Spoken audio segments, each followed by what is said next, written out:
Bonjour, aujourd'hui on ne perd pas notre temps, on rentre tout de suite dans le lard.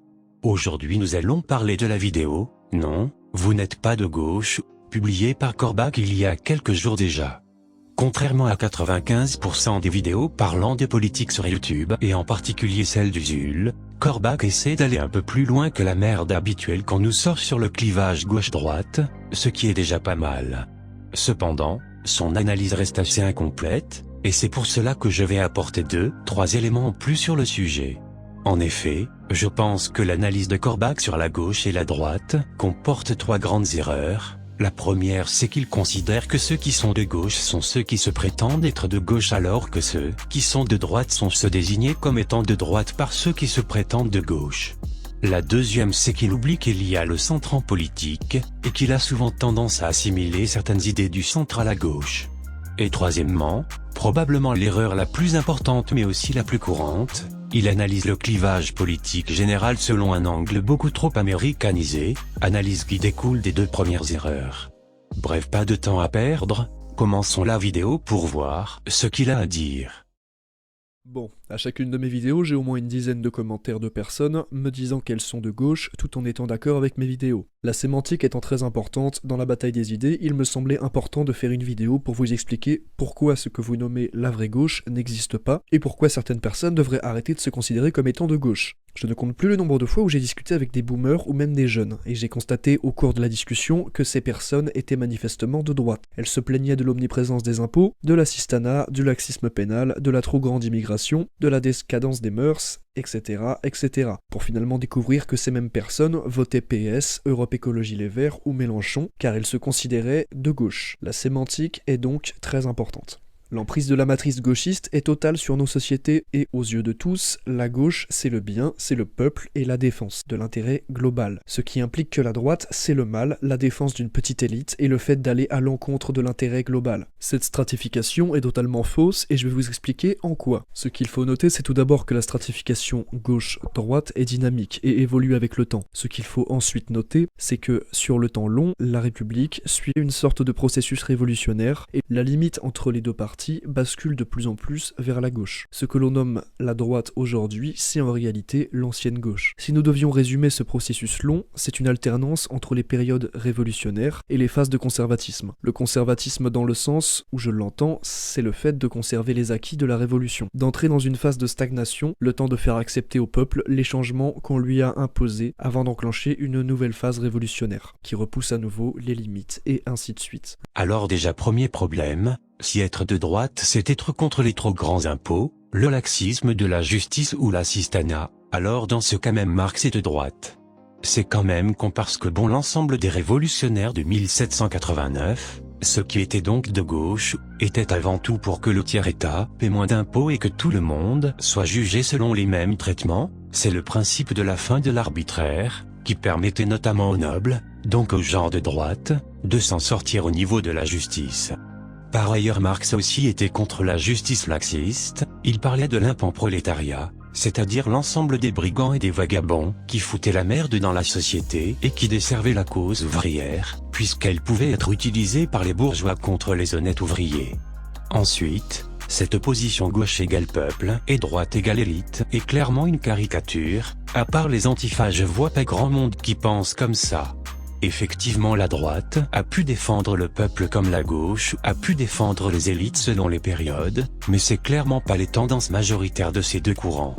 D'ailleurs la droite ne défend pas spécialement une élite, et effectivement les plus conservateurs ne sont pas forcément les plus favorisés. Certains nobles n'avaient rien d'autre que leur titre de noblesse. Ce qui manque là c'est le centre dans l'analyse politique, courant politique de la bourgeoisie libérale. Selon les périodes la gauche ou la droite s'allie avec le centre, pour tenter de rester sur le devant de la scène, même si finalement dans les 2 cas c'est le centre qui reste dominant, puisqu'opportuniste est considéré comme modéré, puisqu'il mettrait tout le monde d'accord. La révolution est de gauche, ceux qui veulent garder les acquis de la révolution sans aller plus loin sont du centre et ceux qui souhaitent revenir au système d'avant sont de droite, ça me semble être beaucoup plus cohérent. Le paradoxe de la République, c'est que c'est le premier système où le pouvoir en place est lui-même révolutionnaire, et où le conformisme est la révolution, alors que la révolution qui consiste dans l'abolition de la structure est censée être par essence une dissidence. Dans la République actuelle, c'est le fait d'être révolutionnaire qui est conformiste, et le fait d'être réactionnaire ou conservateur qui est dissident. Prenons par exemple la PMA, qui est en soi une révolution assez importante dans notre société. Ce qui est dissident aujourd'hui, c'est d'y être défavorable. Et ce qui est conforme, c'est d'y être favorable. C'est assez fascinant de constater que le révolutionnaire est en fait ce qu'il y a de plus conformiste. Il n'y a qu'à voir les antifas et les black blocs, ce sont des représentants émanants du système. Les grandes écoles, que ce soit l'ENS ou Sciences Po, tous les enfants de l'élite républicaine sont dans leur très grande majorité des révolutionnaires gauchistes. Pour vous donner un exemple, vous avez sûrement déjà entendu des gens dire que le libéralisme est à la base de gauche, et c'est effectivement le cas. En 1789, et plus globalement au XVIIIe et première moitié du XIXe siècle, le libéralisme est représenté par la gauche, et est révolutionnaire par rapport à la société d'ordre de l'Ancien Régime. Il faut noter que la notion de libéralisme est souvent mal comprise. Le libéralisme, c'est avant tout une doctrine juridique qui place l'individu au centre, lui reconnaît des droits fondamentaux voire naturels, et surtout met en place une égalité juridique. Suite à la Révolution, nous avons donc assisté à une victoire de la doctrine libérale et à sa mise en place. Une fois établie, il y a eu un basculement de l'échiquier politique. Ceux qui se revendiquent du libéralisme sont désormais les conservateurs, et un nouveau courant révolutionnaire voulant abattre le libéralisme se met en place. C'est le socialisme. Désormais donc, le libéralisme est représenté par la droite et le socialisme par la gauche. Le socialisme, en effet, va plus loin que l'égalité devant la loi, et veut aboutir à une plus grande égalité économique. Ensuite va venir le communisme, qui veut aboutir à une égalité économique parfaite. Pour résumer, ce que l'on nomme aujourd'hui la droite est très souvent l'ancienne gauche. Aujourd'hui, le processus passe à un niveau supérieur. L'égalité économique ne suffit plus. Ce qui est désormais révolutionnaire, ce qui est désormais de gauche, c'est de vouloir une égalité biologique absolue. La République n'est pas vraiment en permanence révolutionnaire. Si on prend l'exemple de la République romaine, le modèle politique des révolutionnaires, on se rend vite compte que la différence entre une république et une monarchie, c'est surtout la place des différents individus dans la société. La monarchie suit de manière assez cohérente la division de la société selon le clergé, la noblesse et le tiers-état, là où dans la République romaine un simple militaire pouvait accéder aux fonctions les plus importantes s'il était suffisamment compétent. Lorsque la Révolution française a finalement établi la République en 1792, après 3 ans de monarchie constitutionnelle, l'objectif était surtout de permettre à tout le monde de pouvoir accéder à la citoyenneté, et donc potentiellement de pouvoir exercer un pouvoir politique. Loin d'être libéraux, ce sont les Jacobins qui ont fait en sorte d'aller le plus loin dans la Révolution, adoptant de nombreuses lois sociales comme le décret du 10 mars 1793, qui définit la nouvelle organisation des secours publics et crée la Caisse nationale de prévoyance. Ces nombreuses mesures ont permis d'assurer des soins gratuits pour les plus pauvres, les femmes enceintes ou encore les personnes âgées. C'est la Convention thermidorienne, politiquement du centre, qui a remis en cause tous ces acquis sociaux et qui a donné cette image que la Révolution française a écrasé le peuple.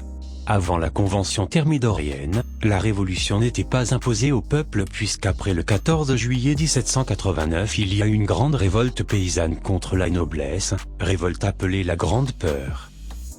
Par rapport au libéralisme, ce n'est pas l'égalité devant la loi mais avant tout la liberté, pour ceux qui en ont les moyens.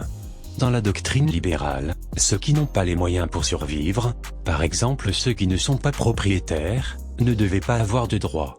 C'est une idée qui s'est largement développée avec l'apparition du capitalisme, même si le libéralisme et le capitalisme ne sont pas synonymes. Il n'empêche que le libéralisme reste profondément lié au capitalisme, et par conséquent au protestantisme. Le libéralisme n'est donc toujours pas une valeur de gauche, puisque largement inspiré de la morale protestante, qui consiste d'un côté à considérer l'oisiveté comme un péché, de l'autre à tolérer les autres tant que le commerce est possible. Avant la gauche, c'est surtout le protestantisme qui a amorcé la décadence de l'Occident. Par ailleurs, le libéralisme n'était pas représenté par la gauche à la fin du XVIIIe siècle et à la première moitié du XIXe siècle, la gauche était interdite à cette période de manière générale, là où les libéraux se sont alliés avec une partie de la noblesse pour rester au pouvoir, notamment au Royaume-Uni qui est devenu après 1815 le modèle pour les autres pays d'Europe. Le libéralisme peut être considéré de gauche par rapport à la droite, mais le libéralisme reste une valeur du centre. Par ailleurs, Les nombreux mouvements populaires de la fin du XVIIIe siècle ainsi que de la première moitié du XIXe siècle, comme le mouvement chartiste au Royaume-Uni ainsi que les journées de juin en France, étaient des mouvements qu'on pouvait qualifier de gauche puisqu'ils étaient révolutionnaires et exigeaient plus de droits pour les plus défavorisés, et surtout ils se révoltaient face au gouvernement en place, qui à l'époque était du centre. Par conséquent, d'un côté la République n'est pas en permanence révolutionnaire, le libéralisme est du centre et les gouvernements libéraux n'étaient donc pas de gauche. Avec la théorie du genre par exemple. Ce qui est également aujourd'hui de gauche, c'est la destruction de la patrie, ainsi que l'égalitarisme civilisationnel. Il faut bien vous mettre dans la tête qu'à partir du moment où vous voulez arrêter la marche en avant, que vous voulez garder la société telle qu'elle est, voire pire, revenir en arrière, vous êtes d'office dans la stratification politique de droite, car vous devenez conservateur ou réactionnaire. Ainsi, dans ce contexte, il est compliqué d'être de gauche de manière immuable. C'est pourquoi nous avons des has-been comme Finkielkraut ou Onfray, qui sont aujourd'hui de manière objective à droite, car ils sont pour arrêter la marche en avant, mais continuent à se revendiquer de gauche, car ils étaient de gauche il y a 50 ans. Leur idéologie, bien que n'ayant pas changé, le monde quant à lui a évolué, et les idées révolutionnaires qu'ils avaient à une époque sont arrivées au pouvoir. Ne voulant pas aller plus loin dans la révolution, ils sont par conséquent devenus conservateurs et donc de droite. Alors aujourd'hui la destruction de la patrie, c'est essentiellement les libéraux européistes finis, qui considèrent les pays comme des hôtels ainsi que les no-borders. Ils doivent être 2% de la population maximum. C'est pareil pour ceux qui veulent une égalité absolue, même biologique, à part quelques transhumanistes paumés et quelques SJW dont une bonne majorité de la population se fout. Si c'est ça la gauche aujourd'hui, je peux vous assurer qu'il n'y a pas besoin d'en faire 50 000 vidéos dessus, ils sont très peu nombreux, ils n'existent pas dans la vraie vie et personne ne les écoute. En fait là un point essentiel n'est pas évoqué, on est à peine arrivé à une égalité juridique en Occident et encore c'est surtout les droits fondamentaux et bien après 1945, et surtout l'égalité économique n'existe pas. C'est par ailleurs d'autant plus visible que les plus riches arrivent à mieux s'en sortir devant la loi encore aujourd'hui, et cela malgré l'égalité juridique. Et oui, il faut les payer les avocats, surtout les bons.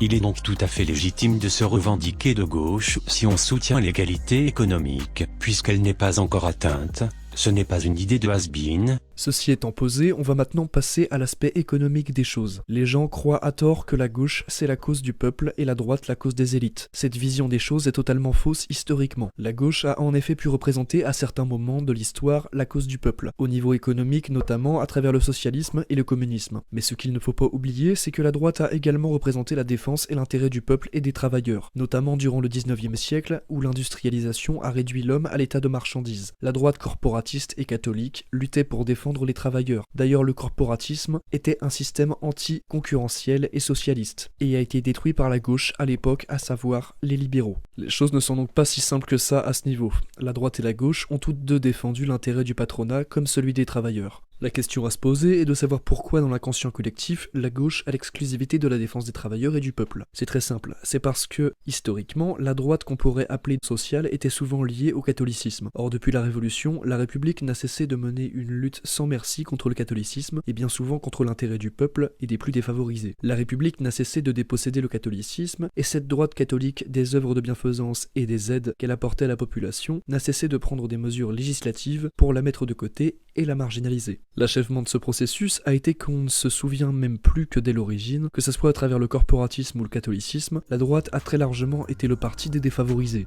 Sur ce point-là, Corbach a raison, et du coup je tiens à nuancer lorsque j'ai dit que la gauche avait tendance à défendre le peuple par rapport à la droite. En réalité, que ce soit dans le corporatisme ou le catholicisme social, la droite s'occupait effectivement de la question sociale, comme la gauche pouvait le faire. Avec les corporations d'Ancien Régime, les métiers artisanaux étaient régulés de telle sorte à ce que les artisans ne puissent pas souffrir de concurrence déloyale ni de se faire surexploiter par leurs maîtres. Après, il faut pas oublier que la franc-maçonnerie était à la base une corporation. Il en va de même pour le catholicisme social, principalement représenté au XIXe siècle par Frédéric Leplé. C'était un démographe conservateur, qui tenait à enquêter sur le quotidien des ouvriers, dans le but qu'ils évitent de briser les liens familiaux, base la plus solide dans la société. Le mouvement qui en est issu, le mouvement dit leplésien, se revendiquait donc à la fois des valeurs morales catholiques tout en s'inquiétant de la situation sociale des ouvriers. Même si la droite s'intéresse à la question sociale au même titre que la gauche, dire que la gauche lors de la Révolution française c'est le libéralisme est, là encore, faux.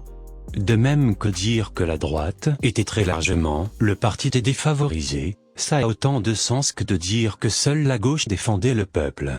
Le fait est que beaucoup des personnes se basent sur l'aspect économique des choses pour distinguer la droite et la gauche. Cependant, comme je l'ai montré, historiquement ce n'est pas si simple. De plus, cet aspect est en réalité secondaire dans la dichotomie droite-gauche, car si on prenait aujourd'hui le programme du Parti communiste français de Georges Marchais, il serait classé comme étant d'extrême droite aux côtés du Front National. En effet, il ne faut pas oublier que le Parti communiste français était à l'époque contre l'Union européenne et contre l'immigration, ce qui aujourd'hui les classe de facto à la droite, voire à l'extrême droite, car ce programme va contre les nouvelles révolutions qu'est la mondialisation et l'indifférence civilisationnelle. Tout comme Alain Soral, qui est quasiment un trotskiste sur les aspects économiques, est aujourd'hui classé à l'extrême droite, car quand on est de la gauche du travail et de la droite des valeurs, c'est surtout la droite des valeurs qui définit ton positionnement sur l'échiquier politique. Et enfin, le Front National, qui est le parti des ouvriers et qui a un programme économique socialiste, est également classé à droite pour les mêmes raisons. Si ces mouvements politiques sont classés à droite, c'est parce que, comme je l'expliquais au départ, ce qui prime dans la stratification, c'est non l'aspect économique, mais bel et bien l'aspect sociétal et philosophique. Ce qui est en réalité tout à fait normal. Le changement des modes de production est en fait une révolution bien moindre par rapport à la révolution progressiste que nous vivons actuellement. Abattre le capitalisme pour passer à un mode de production collectiviste ou plus social n'est absolument rien en termes de changement de paradigme comparé à la destruction d'institutions millénaires comme le couple ou le mariage. Qu'est-ce que la destruction du capitalisme par rapport à la destruction de l'essence même de l'homme que nous proposent les progressistes, à savoir celui de la différence et de la complémentarité entre les hommes et les femmes. Si l'économie était aussi secondaire, je me demande bien pourquoi le fait de vouloir la baisse des impôts avait l'air d'être aussi important pour classer quelqu'un à droite. C'est d'autant moins intelligent de venir dire que l'économie est secondaire dans la stratification politique, que c'est cette économie qui régit notre quotidien, que ce soit par rapport au fait de devoir se lever chaque matin pour aller travailler, la recherche du profit à tout prix quitte à être déconnecté des réalités familiales, ou encore l'immigration sous couvert du progrès alors que c'est en réalité pour faire pression sur les bas salaires. L'économie influence considérablement la politique, et les gens le savent. C'est pour ça qu'ils assimilent la gauche à la défense du peuple. C'est un peu trop facile de venir dire que la gauche est en permanence en train de tout détruire, en assimilant à la gauche des mouvements centristes ou gauchistes ultra-minoritaires ou encore des analyses sociologiques qui n'intéressent que les nouveaux riches des grandes villes, puis ensuite de venir dire que lorsque la gauche défend le peuple, finalement ce n'est pas important parce que l'économie c'est secondaire, alors que quand c'est la droite avec les corporations ou le catholicisme social, là tout de suite c'est super important et personne n'en parle.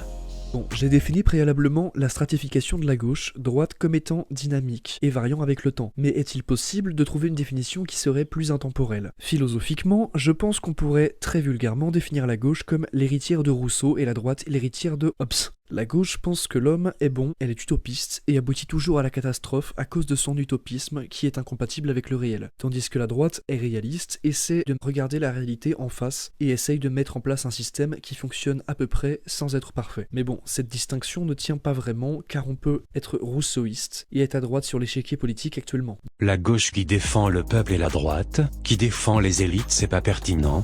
Par contre la gauche qui veut tout détruire pour un idéal impossible et la droite réaliste qui veut construire quelque chose qui tient c'est pertinent et MDR, et effectivement je n'avais pas vu ça comme ça.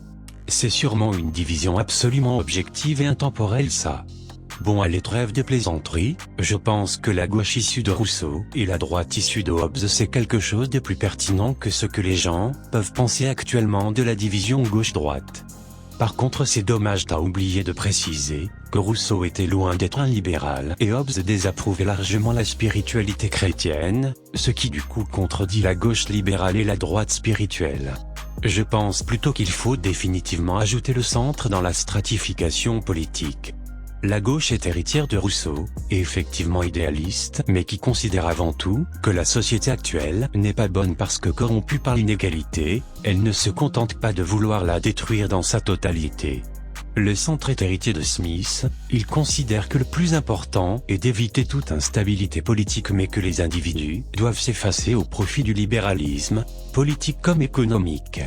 Enfin, la droite est héritière de Hobbes, elle estime qu'il vaut mieux une société bien organisée, quitte à revenir à un modèle de société ancien mais stable, et surtout en allant contre le libéralisme et les mouvements révolutionnaires.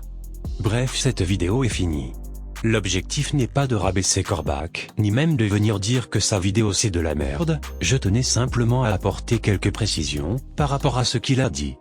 Comme on dit, pour mieux combattre l'ennemi il faut le connaître, la gauche ce n'est pas juste les antifas et les SJW.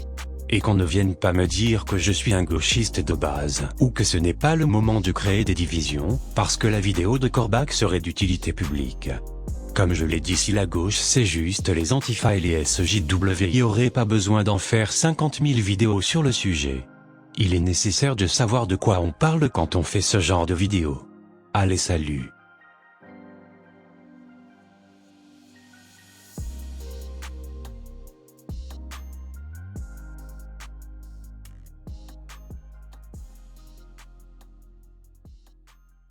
Je vous dis 20 milieux sous les mers ou encore de la Terre à la Lune, évidemment, vous me répondez Espèce de salope! Je t'ai pris, je t'ai éclaté, moi! merci pour votre participation.